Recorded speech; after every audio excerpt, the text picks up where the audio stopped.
कुनरकी block के ग्राम महमूदपुर माफी में आयोजित हुए बसपा के कार्यकर्ता सम्मेलन में बोलते हुए वक्ताओं ने कहा कि प्रदेश में इस समय गुंडा राज कायम है। उन्होंने कहा कि बसपा सरकार में प्रदेश में जनता सुरक्षित थी और गुंडे जेलों में बंद थे। कुनरकी ब्लॉक के ग्राम महमूदपुर माफी में बिरारी विधानसभा क्षेत्र के बसपा कार्यकर्ता सम्मेलन में एकजुटता पर जोर दिया गया। साथ ही बसपा शासनकाल की उपलब्धियों को जन जन तक पहुंचाने का आह्वान किया गया। कार्यकर्ता सम्मेलन में बोलते हुए वक्ताओं ने कहा कि केंद्र सरकार और प्रदेश की सपा सरकार में हर नागरिक परेशान है। नोटबंदी के चलते गरीबों के अलावा आम जनता का भी जीना दुश्वार हो गया है और प्रदेश में फैले गुंडाराज ने जनता का जीना दुश्वार कर रखा है। कार्यकर्ता सम्मेलन को संबोधित करते हुए बसपा के मंडल कोऑर्डिनेटर रजनीकांत जाटव ने कहा, होता है किसी दलित के साथ अत्याचार होता है तो इस देश में एकमात्र ऐसी नेता है बहन कुमारी मायावती जी,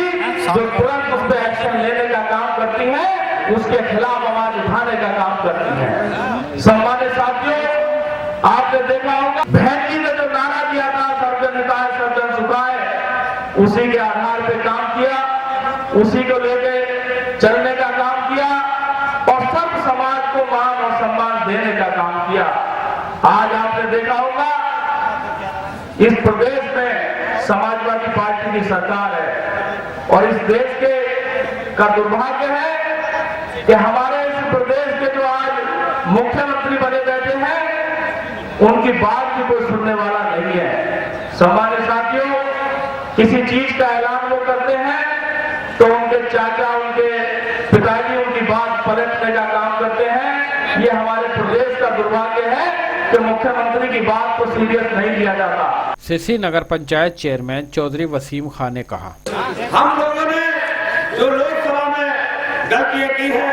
अगर हमने एक विधानसभा चुनाव के अंदर भी गलती कर ली, जो ये पूरी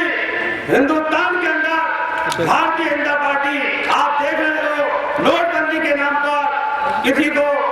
गौ हत्या के नाम पर किसी को किसी तरह के तमाम पूरे देश के अंदर दलितों और मुस्लिमों को टारगेट बनाया जा रहा है। अगर विधानसभा चुनाव में भी आपने गलती कर दी तो आप लोग उत्तर प्रदेश के अंदर ऐसा कभी नहीं हुआ होगा जैसा आपसे होने जा रहा है। आप लोग बहुजन समाज पार्टी के साथ जुड़ जाओ।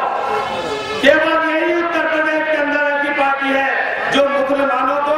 आगे बढ़ाने का काम कर रही है, मुसलमानों के धार्मिक स्थलों को हिफाजत करने का काम करती है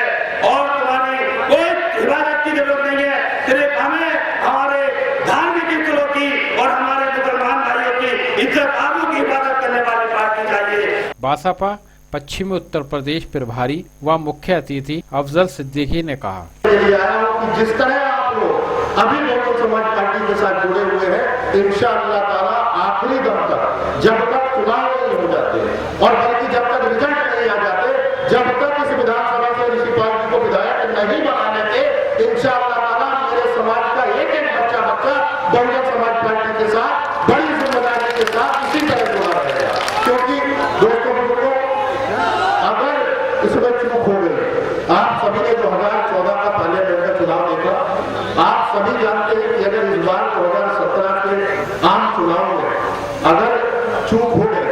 और पिछली बार की तरह हमारे समाज का वोट भी बन गया तो इसका सीधा सीधा फायदा भारतीय जनता पार्टी को होगा, नरेंद्र मोदी जी को होगा, आपका, हमारा, बहन कुमारी मायावती जी का, पूरी बहुजन समाज पार्टी का केवल मकसद भारतीय जनता पार्टी को रोकना है, नरेंद्र मोदी जी को रोकना है। मैं आपसे बताना चाहता हूं कि अगर नरेंद्र मोदी जी के आगे, अगर इनकी रफ्तार के आगे कोई फुल स्टॉप लगाने का काम करेगा तो बहन कुमारी मायावती जी होगी, बहुजन समाज पार्टी होगी और इसको यहां से हरा करके गुजरात भेजने का सिलसिला भी इसी 2017 के चुनाव के बाद शुरू हो जाएगा। मेरे दोस्तों को आपको बताना चाहता हूं कि जब 2017 में आम चुनाव के बाद बहन कुमारी मायावती जी की सरकार यहाँ उत्तर प्रदेश में बन जाएगी तो वो दिन दूर नहीं कि जब बहुजन समाज पार्टी की नेता बहन कुमारी मायावती जी के नेतृत्व में फिर से पार्लियामेंट का चुनाव लड़ा जाएगा पूरे देश के अंदर, तो भी अगर नरेंद्र मोदी जी को हरा करके गुजरात भेजने का कोई काम करेगा तो बहन कुमारी मायावती जी होगी, जो आपके बाद आपको 19 के चुनाव के बाद देखने को मिलेगा। मेरे दोस्तों बुजुर्गों, मैं आप लोगों का ध्यान कुछ अहम बातों की तरफ खिंचना चाहता हूं। आपको बताना चाहता हूं कि आप सभी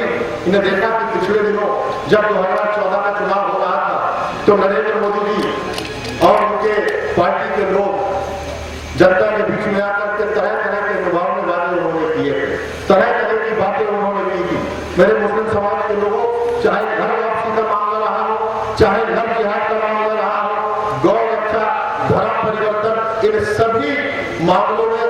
आपको पीटने का काम किया है। और सबसे ज्यादा हद तो तब हो गई जब मेरे शेड्यूल कास्ट के लोगों को और मेरे मुस्लिम समाज के लोगों के ऊपर पीड़न इतना बढ़ गया कि खास तौर पर मेरे मुस्लिम समाज के लोग और मेरे शेड्यूल कास्ट के लोग इन बीजेपी के लोगों से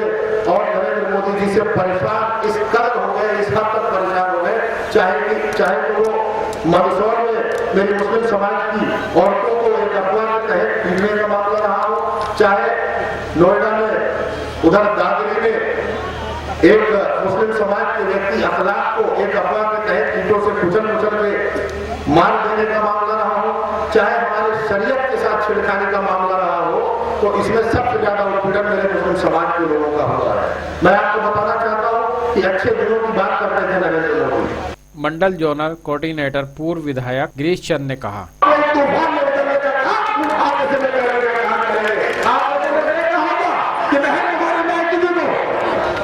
देश आजाद हुए लगभग 70 साल बीत गए, लेकिन जब तक सरकारें कांग्रेस भाजपा जनता दल लोग और समाजवादी पार्टी की सरकारें प्रदेश में बनती रही, लेकिन किसी ने विचार के मुस्लिम समाज के लिए कोई कार्य करने का काम नहीं किया। अरे आप लोगों ने किसी को 1995 में आकर सरकार बनाने का काम किया। अरे कुमारी कहते थे इलेक्शन के कल्याण का गठन करके आपकी समस्याओं का निदान करने की शुरुआत कुमारी ने करने का काम किया। आप लोगों को समाजवादी पार्टी ने कहा था